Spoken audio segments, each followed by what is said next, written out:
Dallas లో ఒక viral video ఒక 2-3 డేస్ నుంచి సోషల్ మీడియా అంతా రచ్చ అయితే జరుగుతుంది.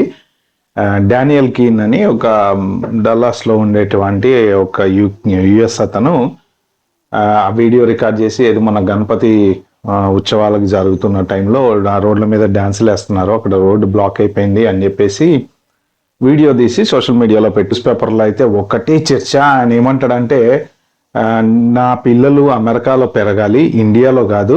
7ంటికి వాకింగ్ చేస్తుంటే నేను ముంబైలో నడిచినట్టుంది కానీ అమెరికాలో నడిచినట్లేదు. అసలు ఈ H1B ప్రోగ్రామ్ని క్యాన్సిల్ చేసేయాలి అని చెప్పి ట్రంప్కి రిక్వెస్ట్ చేసినట్టు మెసేజ్ పెడితే న్యూస్లో కూడా వైరల్ అవుతుంది. కానీ ఇలాంటి టైంలో కొంచెం కంట్రోల్డ్గా ఉంటేనే బెటరు అని చెప్పి కొంతమంది కామెంట్ చేశారనమాట. ఎందుకు అనవసరంగా రిస్క్ తీసుకొని రోడ్న పడి మన గోయి మన మీద అవుకున్నట్టు అనవసరంగా ఇంకా కోపం పెంచేలాగా.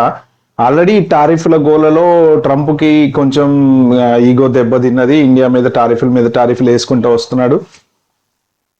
అట్ ద సేమ్ టైం రీసెంట్గా H1B కూడా చేంజెస్ చేస్తా అని చెప్పాడు. స్టూడెంట్ వీసా చేంజెస్ అన్ని చేస్తాడు. కాబట్టి మనము కొంచెం కంట్రోల్డ్గా ఉంటే బెటర్ అని చెప్పి ఇంకా కొన్ని కామెంట్స్ వచ్చినాయి అనమాట కింద.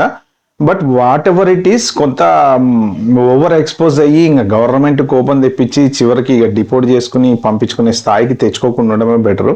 ప్రోగ్రామ్స్ ఇది వీడియోలో నేను షేర్ చేసుకుందాం అనుకుంది. ఏదైనా సరే మనము కొన్ని రోజులు ఆలోచనప్పుడు తలంచుకున్నట్టు కంట్రోల్గా ఉంటేనే బెటరు. లేనిపోయింది మనమే ఎక్స్పోజ్ అయిపోయి ఇక ఓవర్ అయిపోయి ఇక వీళ్ళు చాలరా నాయన ఇంకా మన దేశానికి మొత్తం తట్టబుట్ట సర్ది వీళ్ళందరినీ పంపించేసేయండి అనే పరిస్థితి అయితే తెచ్చుకోకుండా బెటర్ అనమాట.